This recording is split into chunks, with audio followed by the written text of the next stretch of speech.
right here we can see the River Dove, and it's meeting the River Trent. And this kind of marks the start of our journey, the uniting river. Because right there is the border between Derbyshire and Staffordshire. Now I'm going to hand it over to Matthew Poynton, who will give us a historical perspective of this place. Matt, over to you. Yeah, so we're in a place called Newton Solney at the moment, and this would have been an important place back in medieval times because, of course, where two rivers meet was very important. In those days, people carried a lot of their goods by river. They did a lot of their lives. They would have been washing here in the river and that. And of course, as you can see, this is quite a big river. This is the Trent here. That's the Dove over there. It's quite a big river at this point. So they could have sailed boats along it, and you would have seen boats sailing past. And there is a very famous legend from these parts about this bit of the river. So there was down in Burton-on-Trent, which is that way, there was a saint called Saint Modwyn. She was a lady and she lived on an island in Burton-on-Trent. And up that way there was another saint, and his name was Saint Hardulf, and he lived in a cave. And they used to meet to discuss like Holy Gospels and lives of saints and stuff. And then one day he came down and realised he'd forgotten his book that they were going to talk about. So Saint Modwyn sent one of her kind of disciples up the river in a boat. So they went up here in a boat to get the book. And then what happened is there was a storm and the boat was capsized and it sank to the bottom. The disciples were trapped in the boat, like on the bottom of the river.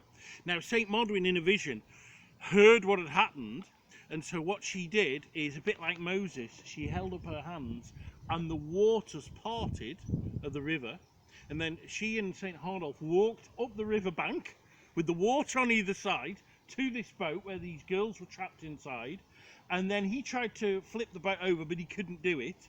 And so she prayed to God again, and she flipped the boat over. So it was kind of girl power in an early day, and that was one of St. Modwyn's earliest miracles. So there we are. Here we are at Newton Solney.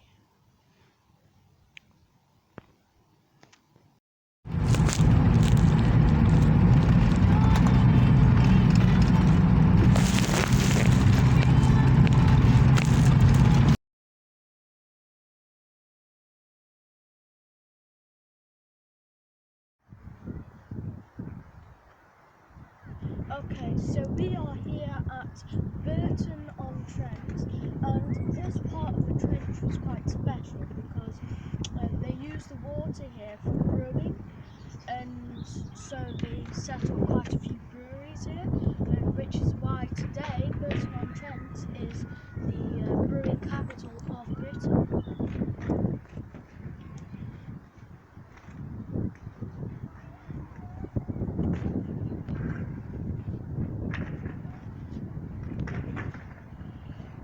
Right, so yeah, as Thomas said, we're in Burton-on-Trent now, and actually on an island in the middle of the Trent. So it splits in two parts. The biggest part is over there, that's the border of Staffordshire and Derbyshire, and this smaller part, we're all in Staffordshire here.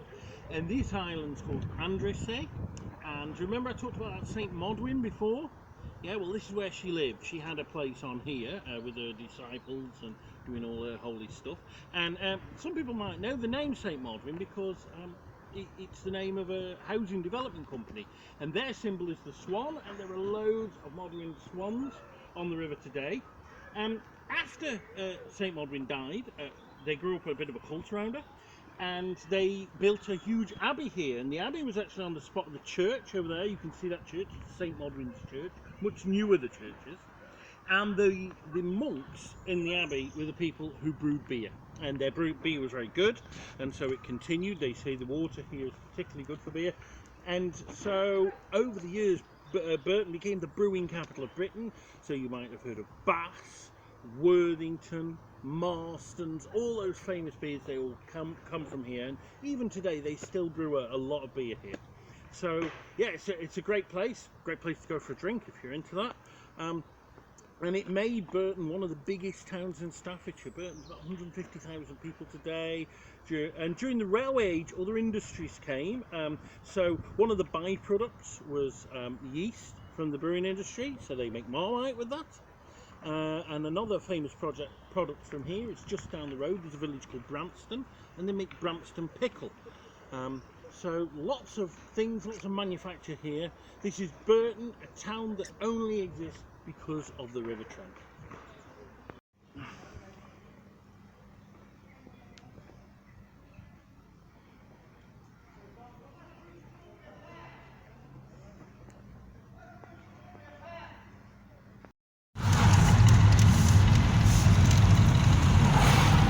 The brewery.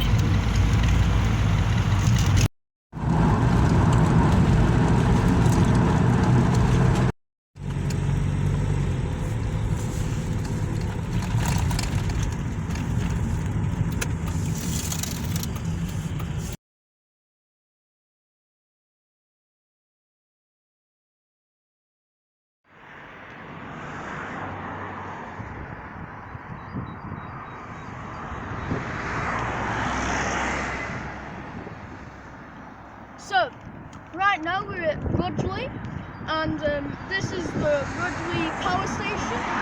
Now, a lot of you will be coming here maybe thinking, oh, I want to see the pretty stuff. Well, if it wasn't for this power station, a lot of the pretty stuff wouldn't be here. This is probably what provides Rudgley with most of its economic support, and in my opinion, I think it's the heart of this area. So, that's it for me. I'm going to hand it over to Matt, who's going to talk to you about the train station just over there. Over to you, Matt. Yeah, so we're in Rudgley. There's the power station, as Tom said, but I'm more interested in this. Here, by the river, we have this railway line, and rivers have always been a means of communication because they carve out these flat valleys, right? So when technology improved, obviously the Romans would build their roads, often following rivers, and then later came the canals. We're going to be talking about canals in a bit, but after the canals came the railways, and this is probably the most important railway line in the country. This is the railway that links London with, Birmingham if you go that way, but also all the way up to Manchester and Scotland. It's called the West Coast Main Line. It's 4 tracks wide. It's built by, I don't know which company originally, it might have been the London and Birmingham Company, but it became part of the London and North Western Railway, which, prior to 1922, was the largest railway company in Britain, headquartered in Crewe, where they made all their locomotives and stuff.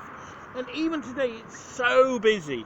Lots of freight, lots of passengers. There's half-hourly trains each way to London. And of course, even those 4 tracks, and it's so busy, is not enough. And they are now planning to build down this valley somewhere, HS2, which will be the bullet train of the future. So this is Staffordshire's past, it's the present, but it's also the future.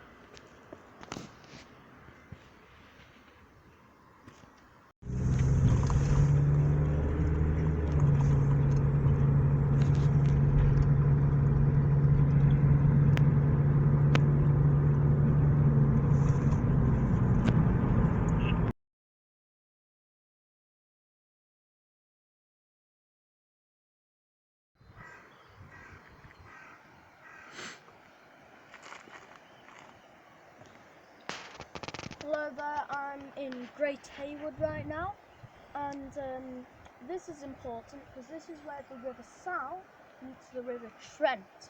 And fun fact, when 2 rivers meet, it's called a confluence. So try and impress your teachers there. But these are the 2 most important rivers in all of Staffordshire. And another fun fact is the River Sow is kind of what gives Staffordshire, or Stafford, its name. Sow, it should be called Stafford, I think, and it's been like sort of like Chinese whispers. It's changed to Stafford. Now I'm going to leave it over to Matt, who's going to give us maybe a bit more information. So over to you, Matt.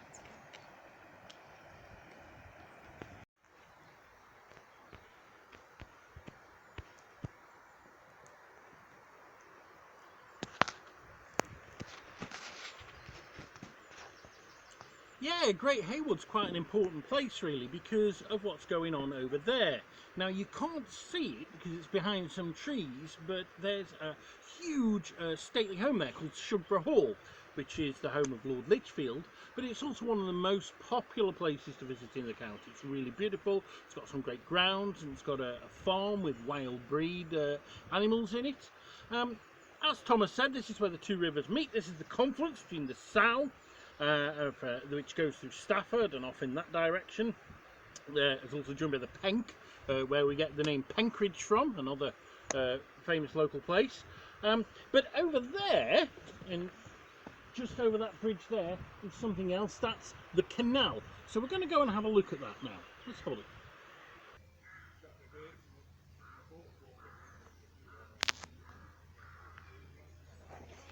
Yeah, we're only a few metres away now from the river where we were before. It's just over there. And this is not a river, this is a canal. It's the Trent and Mersey Canal, which is probably the premier canal in the country. And it's part of what was called the Silver Cross. So the James Brindley, the engineer, he envisaged this cross of waterways through the Midlands, which would link the four main rivers of Britain. So the Trent, the Mersey, the Severn and the Thames, and this forms the kind of top two arms of it. And this was built in the 1770s. So it was a premier waterway in Britain at the time, and it helped carry goods, manufactured goods, from the English industrial Midlands to the ports, where they could then be exported all around the world.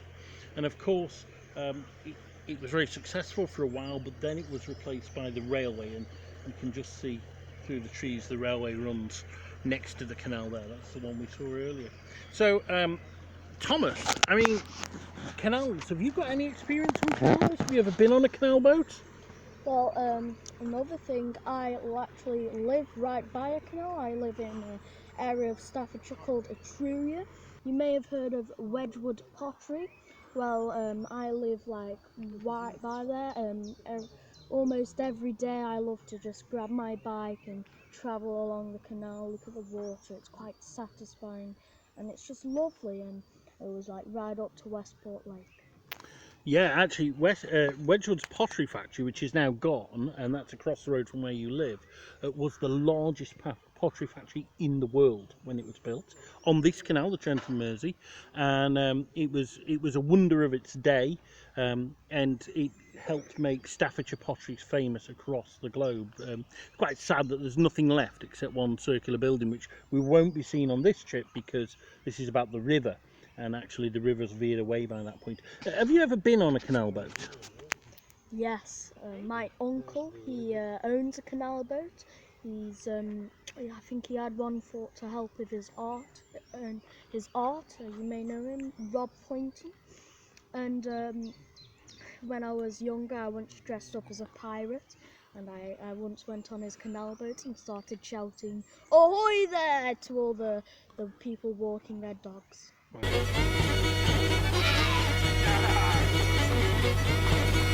Okay, so no more fun than messing about on boats. There we are, the Trent and Mersey Canal.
place called Stone, and right on the River Trent, as you can see, there's these sort of white poles, I think.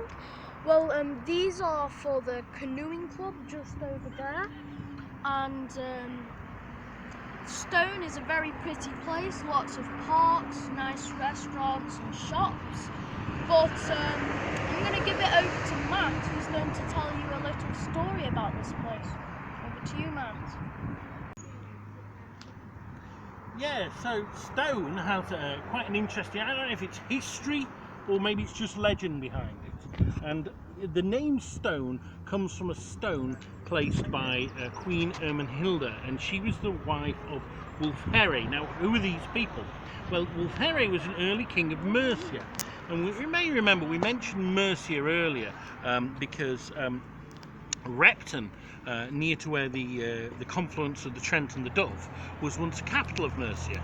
But there's been several capitals of Mercia. One was Tamworth, which we went quite near earlier, and another is there, and it was a hill fort. We can't actually see it, but it overlooks the Trent.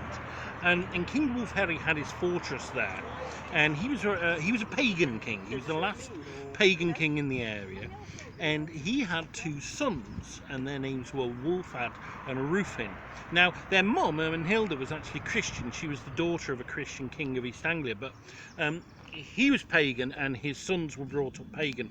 And they went out riding. They went along the Trent Valley, perhaps past here in the days when it was all woods and swamplands. And they found a cave, which is in a place called Salt. The cave still exists. And in the cave there was a hermit, and his name was Chad. He later became Saint Chad, the first bishop of Lichfield. And he taught them about Christianity, and they converted in secret. Now, they had a sister, and her name was Werburg, and she was meant to be very beautiful. And she was also a Christian, because she followed her mum. But because she was a Christian, she wanted to become a nun.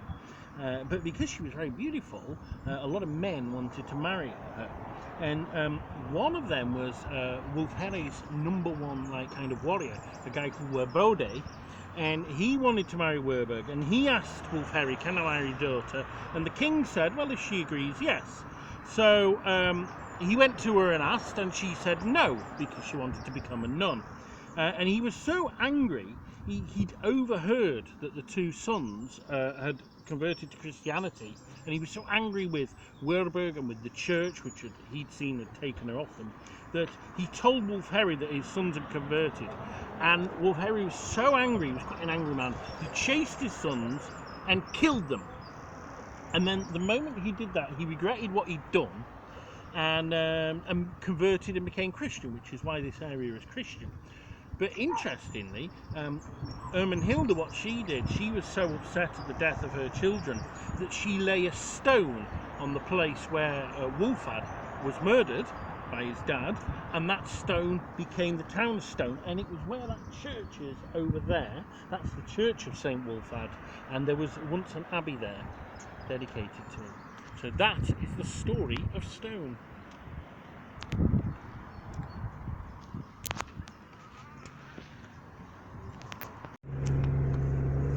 Yeah, so Thomas, you see that hill ahead there? Mm-hmm. Yeah, that was the hill fort, where Wulfhere and Wulfad and Rufin and Ermenhilda lived. Ah. So that's the second capital of Mercia we've seen today. Yeah, there's not a lot to see these days.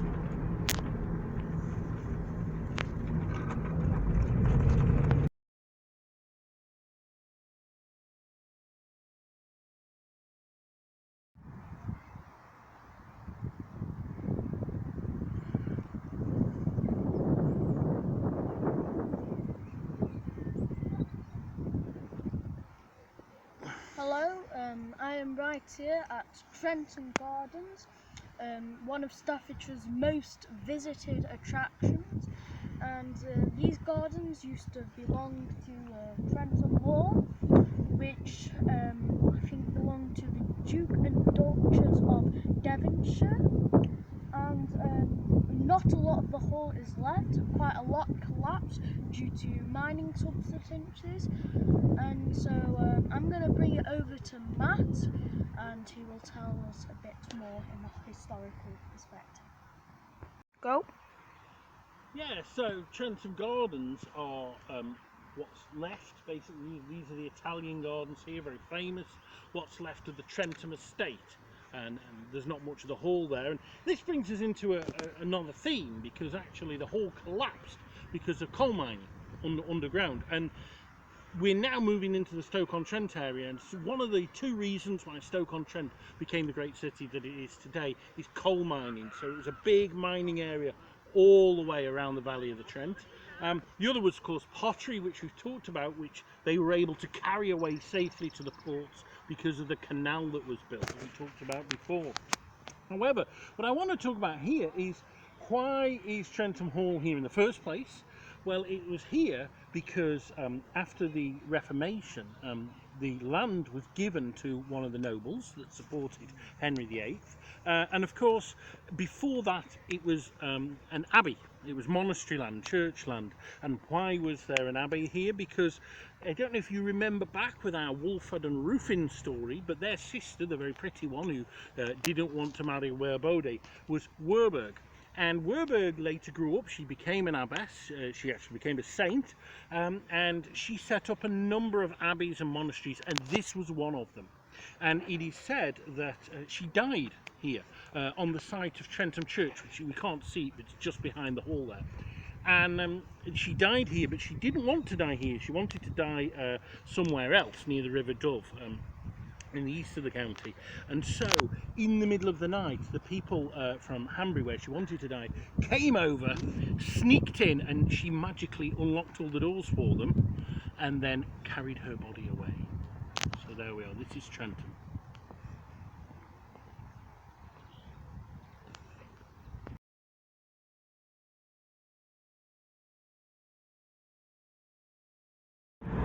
Yeah, so we're entering the city of Stoke-on-Trent now, which of course the river gives its name to. The river's down there. I don't know if you can see it. It's in a bit of a hole, but it's down there. But the river's really hard to find in Stoke-on-Trent, and it actually runs underground for a bit here, under some of these roads.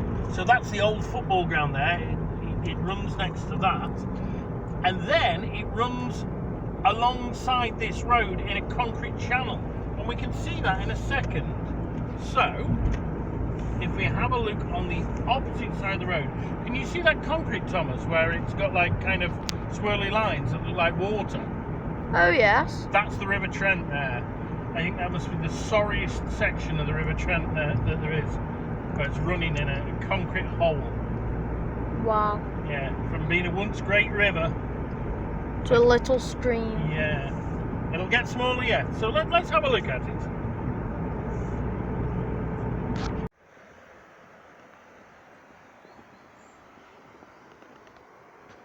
So we are right here in Stoke, and Stoke-on-Trent to be precise. And this is where Stoke-on-Trent gets its name due to the River Trent. Now, it's quite hard to find the River Trent here. We were searching for ages just to find a decent spot, and like this is as great as we're gonna get. As you can see, it's gotten loads smaller. Yeah, it's over to you, Matt. Yeah, Thomas, I mean, the River Trent is famously hard to find in Stoke-on-Trent. There is a local folk song called "Where's the Hell's the Trent," which is, the singer jokes about he's been all around the world to these famous sites, but he can't find the Trent in Stoke-on-Trent, which is quite funny. But the city is named after the river, and in many ways it did have a part in its founding, providing water for some of the earliest pot banks, which are the pottery factories which made its name, of course, along with the mining which we made earlier. Stoke-on-Trent's the biggest city in Staffordshire by a mile. It's about 250,000 people, and it's actually a really unusual city because it's not one city, but it's 6 towns fused together to make a city. And I think we're in the town of Stoke, which is one of the 6 towns, which makes it even more confusing. The centre is Hanley, which is just over there, and then there's Longton, Burslem, Tunstall and Fenton. So yes, this is the Trent in Stoke-on-Trent.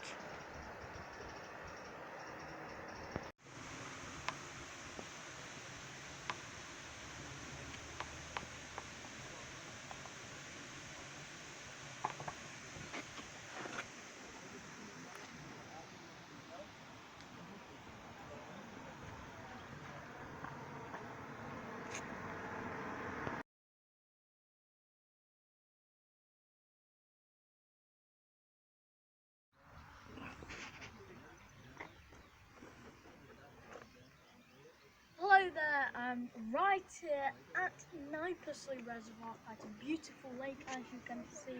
Now, this is like the heart of the River Trent, or the heart of, as we like to call it, the uniting river.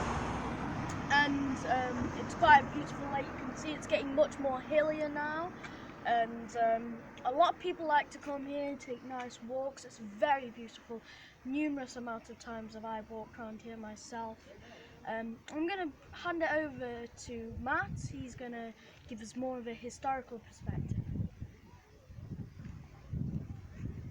Yes, Thomas, you're right. It is a beautiful spot, isn't it? And the Trent's really different now. Remember, we started off with that really wide river that you could actually sail a boat down. Now it's nothing more than a stream, although of course here it's big because it's been dammed, and we're standing on the dam now, built at the end of the 18th century, I think, because it was part of the succession of reservoirs created to feed the Trent and Mersey Canal. So remember that canal we saw earlier? It's got to get its water from somewhere. So what they did is they dammed streams and rivers up in the hills to create these reservoirs, and then they diverted that water off. So just down there, if you walk down about a mile, a small stream splits off, and that goes into the canal to give the canal its water. The other bit of history here is, of course, there was a stately home around here, Knipersley Hall, and if you do walk around Knipersley Pools, you can see we can just about see the top of it. There's a tower in there, a folly, and that was part of the stately home. And at the bottom is a bridge, and that's where the Trent goes off right to its very source. The source is called the head of the Trent, where it comes out of the ground. So shall we have a take a look at that? So.